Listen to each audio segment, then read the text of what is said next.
S'il n'y a plus de questions, on va passer au dernier exposé de la matinée. Donc Maurice Buffalo et Luc Boutonnier, qui nous présentent la dernière intervention sur les retours d'expérience et les propositions pour les infrastructures linéaires. Donc en fait, je vais le présenter tout seul pour Maurice va pouvoir un peu souffler comme ça. Donc là, l'idée, c'est de voir un peu les retours d'expérience et des propositions sur certains sujets qui ne sont pas traités aujourd'hui pour les remblais, déblais. Alors là, on est sur les ouvrages routiers ou ferroviaires. Donc on va voir un peu qu'est-ce qu'il y a aujourd'hui dans les guides, quelles sont les questions auxquelles on n'a pas de réponse. Et on va faire quelques pistes, quelques propositions.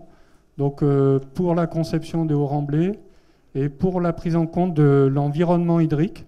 Notamment, il y a eu une question sur le retrait, donc c'est typiquement ce genre de questions dans la conception.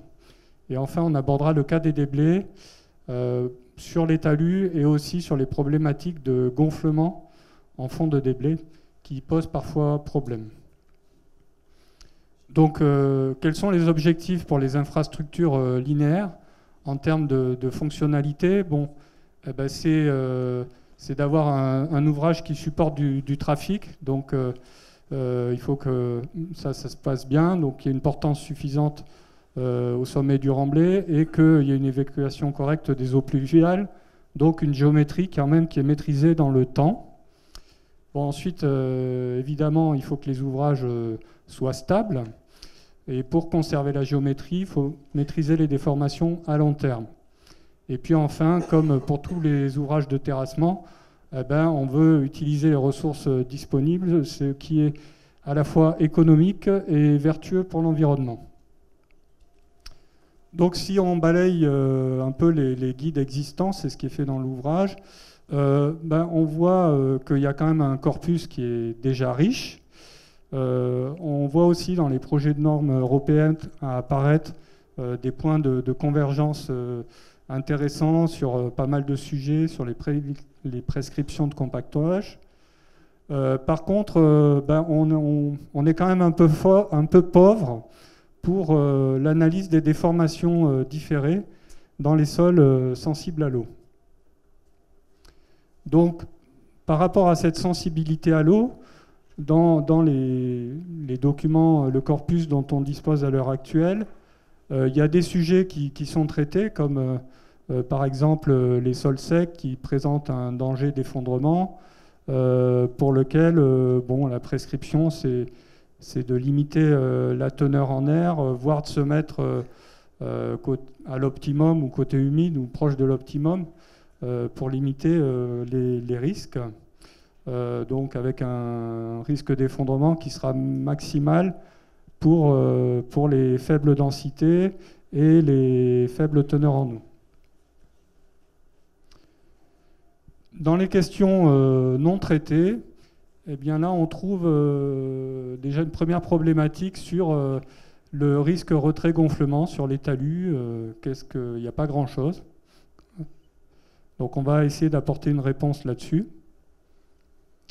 Une autre question qui est pas traitée, c'est est-ce qu'on a le droit, est-ce qu'on peut construire des remblais de plus de 10-15 mètres de haut sans faire un traitement au liant des sols? Là aussi, on va faire des propositions. Un autre sujet qui est hors du corps du remblai, c'est les assises de remblai. Donc, je le passe très rapidement.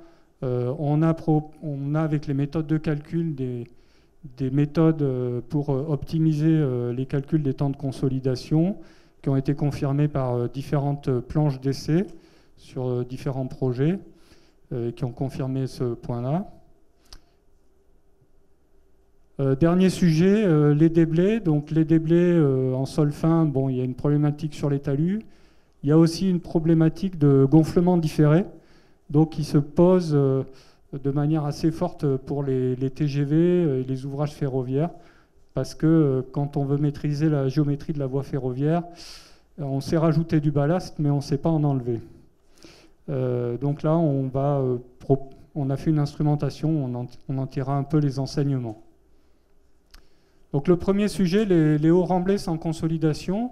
Donc imaginons un remblai qui est mis à une certaine compacité, une certaine teneur en eau volumique. Ben, quand on va charger le remblai, construire le remblai, ben, il va se densifier, la compacité va augmenter jusqu'à atteindre un degré de saturation critique, qui est le degré de saturation pour lequel les pressions interstitielles vont devenir positives et pour lequel on aura de la consolidation derrière. Donc la règle du jeu, ça va être d'essayer de ne pas dépasser ce degré de saturation où les pressions interstitielles apparaissent. Donc ça, bien évidemment, on est dans les infrastructures linéaires où on veut maîtriser les déformations. Alors comment faire en fait, l'idée, c'est de voir, de relier ce degré de saturation à une courbe vierge à l'odomètre qui va nous permettre d'avoir, pour le même indice des vides, la contrainte correspondante. Alors, bien évidemment, le sujet, c'est d'avoir une courbe vierge représentative du matériau compacté. Donc, on doit faire des essais sur le matériau compacté si on veut vraiment être sûr de notre coût, même si en laboratoire, on peut faire des premières approches. Donc là, on a un exemple sur la planche de l'ADIS que vous a présenté Maurice. Vous retrouvez dans le diagramme compacité, teneur en eau volumique, les points de mise en œuvre de la planche. Là, grosso modo, ils sont dans cette ellipse. Et donc, on en a profité, comme on avait des prélèvements intacts sur cette planche, pour faire un essai eudométrique et pour voir qu'est-ce qu'on pourrait obtenir comme contrainte de préconsolidation. Enfin, pour quelle contrainte on va commencer à développer des pressions interstitielles. Donc là, vous avez le résultat. Et donc, on s'aperçoit que si on se balade sur la ligne optimale de compactage, plus on va diminuer la teneur en eau, augmenter la compacité, plus on va pouvoir monter en contrainte et potentiellement construire des ouvrages de hauteur importante sans développement de pression interstitielle. Donc ça, c'est une approche un peu théorique. Alors ce qu'on a fait un peu pour la valider, comme on n'a pas eu vraiment d'expérimentation là-dessus sur le projet, on a fait une première tentative de validation en recherchant dans différents exemples s'il n'y avait pas déjà des remblais comme ça qui avaient été construits. Et il y en avait. Et donc, ils convergent tous pour se dire, plus je monte haut, si je veux maîtriser ma déformation, plus je dois diminuer la teneur en eau et augmenter la densité pour me balader sur cette ligne. Donc, c'est un peu le principe en synthèse là, qui est exposé sur ce petit schéma. Donc, ce qui est nécessaire pour mettre en œuvre cette approche, c'est d'avoir une planche de compactage, au final, pour valider avec des prélèvements intacts et des odomètres, que les pressions interstitielles vont bien arriver à la charge de remblai prévue. Et on a aussi besoin, je le redis encore, des mesures de ρS pour savoir combien il y a d'air, et de la ligne optimale de compactage, donc différentes énergies de compactage. Autre approche, c'est le cas des remblais maintenant avec consolidation. Donc là, on va s'autoriser à développer des pressions interstitielles. Donc là, j'ai juste une diapo, c'est juste pour rappeler que ça existe, c'est possible. On n'a pas fait d'expérimentation spécifique dans le cadre du projet là-dessus, mais vous avez le REX pays nordique qui est décrit dans le document de la normalisation européenne, où ils font ce type de conception, avec des lanières drainantes inclinées à 2,5%, avec un espacement de 1 à 2 mètres. Alors ce qui est important, c'est de faire ça dans les matériaux qui sont suffisamment perméables, donc peu plastique, évidemment sans matière organique, parce que dès qu'on va aller vers des matériaux argileux, on va avoir du fluage et on va avoir du mal à maîtriser les déformations. Mais dans les pays nordiques, ils mettent même en œuvre des matériaux des fois aux bulles, quasiment, donc qui sont en limite de traficabilité, et ils les consolident comme on consoliderait une assise de remblai. Troisième sujet, les talus. Alors, sur l'environnement des talus. Les talus, ils subissent les effets des sollicitations météorologiques. Donc ça peut être des infiltrations des eaux de ruissellement, de l'évaporation. Il y a le rayonnement thermique, il y a le gel, il y a l'effet de la végétation et de l'évapotranspiration. Tout ça, ça conduit à des variations d'état hydrique. Alors qu'est-ce qui va se passer quand il y a des variations d'état hydrique? Si vous avez une augmentation de la teneur en eau, vous allez avoir du gonflement et une perte de résistance module, surtout dans les sols argileux, le gonflement. Et à l'inverse, si vous avez une diminution de la teneur en eau, vous allez avoir du retrait et potentiellement des fissures de retrait. Et si en plus vous combinez les deux, alors là, souvent ça se passe très mal, parce que vous avez des infiltrations d'eau dans les fissures de retrait qui, à terme, vont pouvoir provoquer des glissements de talus. Alors on a fait un peu aussi des recherches pour voir dans la littérature qu'est-ce qu'on pouvait trouver comme info sur les épaisseurs concernées par ces variations d'état hydrique. On trouve de l'ordre de 2 à 4 mètres suivant les ouvrages. Alors maintenant, si on regarde le corps de remblai, donc au-delà de la zone qu'on a déjà décrite, qu'est-ce qui peut se passer? Donc, si on a un défaut de compactage, qu'on est côté sec, je rejoins ce qui a été dit, côté sec, perméabilité plus forte, donc infiltration plus facile. Si on a un défaut d'entretien sur l'assainissement, si on a un point bas géométrique sur le remblai où l'eau va s'infiltrer, pour toutes ces raisons, eh ben voilà, tout le remblai à terme peut être saturé et dans certains cas, ça peut mal se passer. Ensuite, il y a un dernier point à prendre en compte, c'est l'équilibre hydrique moyen à très long terme de l'ouvrage avec son environnement. Imaginez un remblai construit avec des sols très humides au Maroc ou dans un endroit très sec. On peut imaginer qu'à très long terme, il va y avoir des déformations qui vont aller très profond. Donc il faut aussi un peu se poser cette question-là. Alors très souvent, les pays secs, le sol, il n'a pas attendu qu'on fasse le chantier pour que sa teneur en eau se réduise. Et souvent, dans les pays secs, on a des sols plutôt secs. Donc finalement, ça s'équilibre. Mais il faut aussi se poser la question. Alors maintenant, on va examiner les conséquences des variations d'état hydrique sur les talus. Alors si on prend par exemple le cas d'argile, donc des matériaux qui se déforment beaucoup, dans un climat sec. Bon, on va se dire qu'on ne s'est pas mis côté sec pour ne pas avoir de risque d'effondrement, tout ça, qu'on est plutôt dans le côté humide. Dans un climat sec, si on a des teneurs en eau faibles, on va avoir des fortes suctions, avec une forte compacité, on n'aura pas tellement de retrait, il ne va pas se passer grand-chose. Par contre, si on a eu le malheur de mettre en œuvre des matériaux avec une forte teneur en eau, des faibles suctions, on va avoir un fort retrait, donc des fissures, donc on va avoir des problèmes. On peut faire la même analyse maintenant des mêmes argiles en climat humide. Alors si on a mis en œuvre des argiles très humides avec des teneurs en eau élevées, bon, avec une compacité qui ne sera peut-être pas très élevée, mais bon, en tout cas, elles ne vont pas tellement bouger, il n'y a pas de raison qu'elles gonflent beaucoup.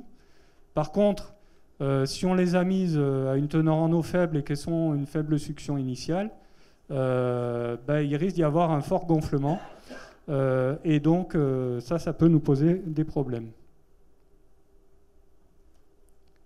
On peut faire la même analyse pour les limons en climat sec. Alors les limons, ils sont moins déformables.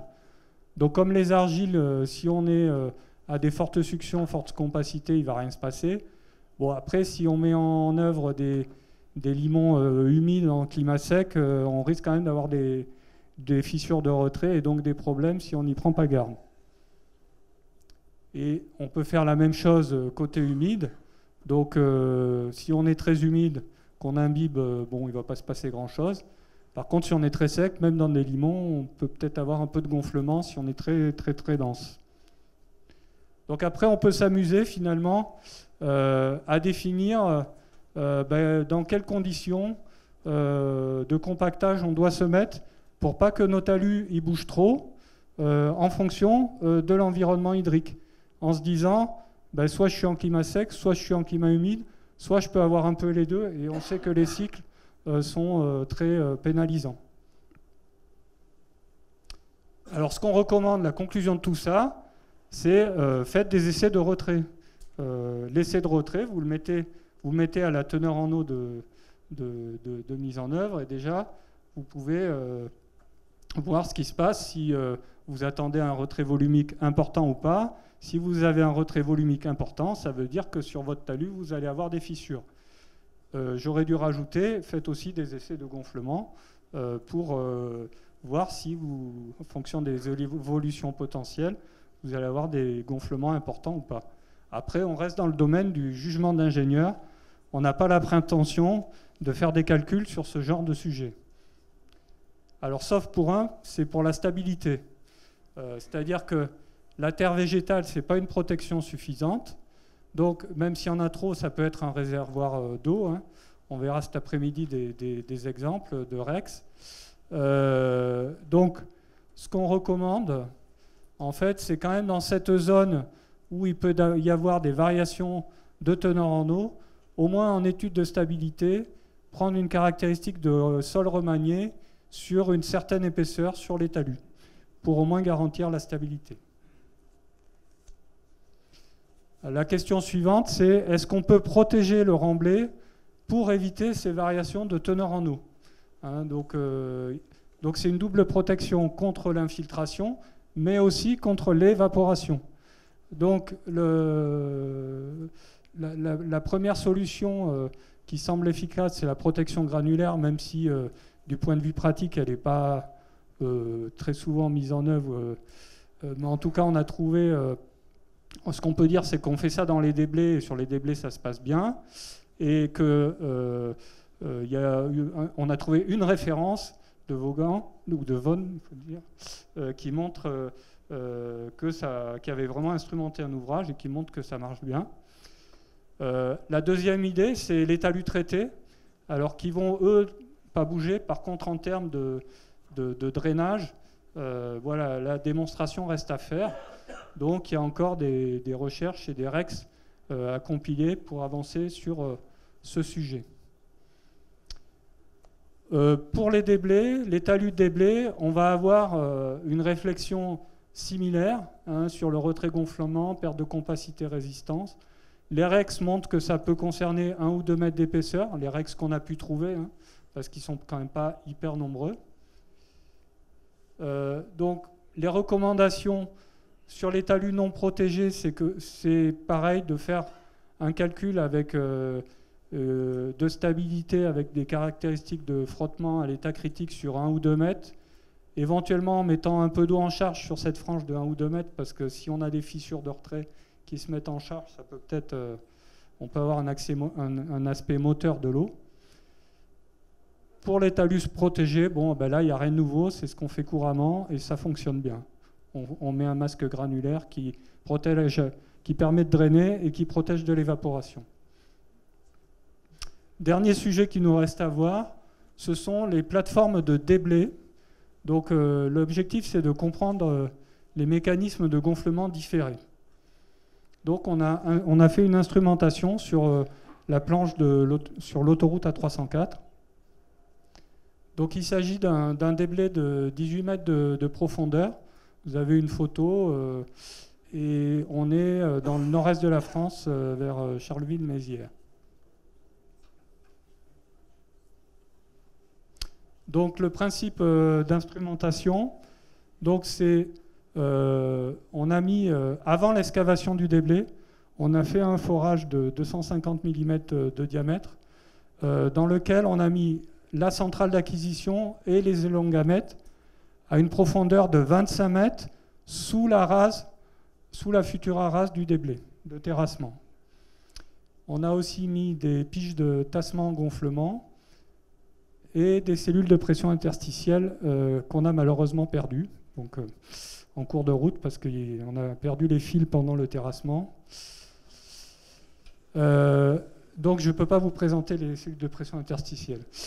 Mais on a quand même les piges. Donc les piges de gonflement, elles montrent que pendant le terrassement, on a pris à peu près 20-25 cm de gonflement.